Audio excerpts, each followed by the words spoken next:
UP TV news पर फर्रुखाबाद से बड़ी खबर लेकर एक बार फिर से हाजिर है। खबर की शुरुआत करने से पहले आप सभी से एक निवेदन है, यदि आपने अभी तक यूपी टीवी न्यूज को लाइक और सब्सक्राइब नहीं किया है तो यूपी टीवी न्यूज को लाइक और सब्सक्राइब कर ले, जिससे आपको खबरों के सभी लेटेस्ट नोटिफिकेशन सबसे पहले मिलते रहे। फर्रुखाबाद पहुंचे सुहेल देव भारतीय समाज पार्टी के राष्ट्रीय अध्यक्ष और कैबिनेट मंत्री ओम प्रकाश राजभर ने फर्रुखाबाद में कहा है कि मदरसों की आड़ में चल रहा है नकली नोटों का कारोबार। इसके साथ ही उन्होंने कहा, समाजवादी पार्टी के मुखिया अखिलेश यादव पर हमला बोलते हुए कैबिनेट मंत्री ओम प्रकाश राजभर ने कहा कि अल्पसंख्यक समाज समाजवादी पार्टी का झोला ढो रहा है।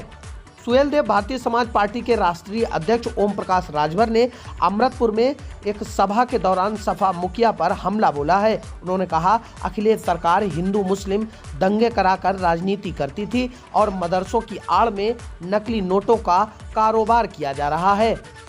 मोदी सरकार में अल्पसंख्यकों की तरक्की हुई है और बहराइच की घटना और वायनाड में प्रियंका के चुनाव लड़ने पर भी उन्होंने तंज कसा है।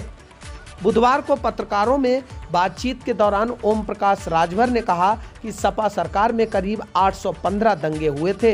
इन दंगों में लगभग 1300 लोगों को अपनी जान गंवानी पड़ी थी। सपा मुखिया पर कटाक्ष करते हुए उन्होंने कहा कि अखिलेश हिंदू मुस्लिम और दंगे की राजनीति करते हैं। इसके साथ ही उन्होंने कहा कि नेपाल की सीमा की ओर तराई क्षेत्रों में मदरसों में आतंक को बढ़ावा देने वाले लोग शरण पा रहे हैं।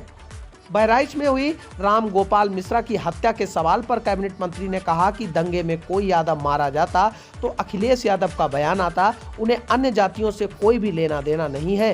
मुसलमानों ने सपा को बोरा भर भर कर वोट दिया है, अब खाली झोला लेकर जगह जगह घूम रहा है। आइए आगे अब आपको सुनाते हैं कि फर्रुखाबाद पहुंचे सुहेल देव भारतीय समाज पार्टी और कैबिनेट मंत्री ओम प्रकाश राजभर ने क्या कुछ कहा है। Bureau report, UP TV news. अभी तो देखिए उसमें कानून बन रहा है, अभी कोई जियो टैग नहीं हो रही है। अभी उसमें बिल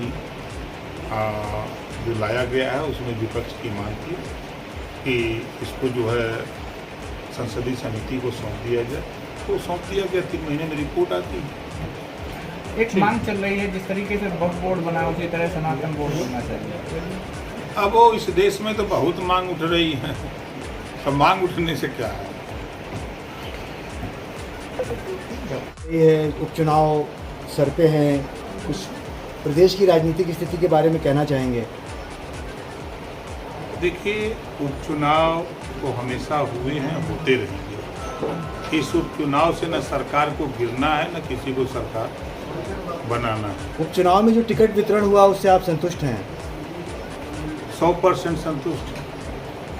हमको लड़ना नहीं, हमारी पार्टी को टिकट लेना ही नहीं है, तो हम कहीं को नाराज होंगे। वायनाड एक सीट बहुत प्रभावशाली मानी जा रही है, प्रियंका गांधी को लड़ाने की बात की जा रही है। क्या लग रहा है, क्या समीकरण बैठ रहा है? तो कांग्रेस का विषय है, कांग्रेस जिसको चाहे उसको लड़ावे। नहीं, आप समर्थन में भाजपा के हैं, तो क्या वहाँ पे समीकरण बन रहा है? कांग्रेस जिस तरीके से राहुल के बाद अब प्रियंका को उतारने की कोशिश कर रही है। देखिए, हमेशा जनता सत्ता पक्ष को वोट देना चाहती है, क्योंकि विपक्ष जीतने के बाद यही रोना रोता है कि हमारी सरकार नहीं है, हम क्या विकास करें। और जनता भी जान रही है और विपक्ष भी इस बात को जानता है कि ज़्यादातर सीटें सत्ता पक्ष जीतता है। अब आप लोग भी जान रहे हैं, तो उसमें क्या करें। बहराइच दंगे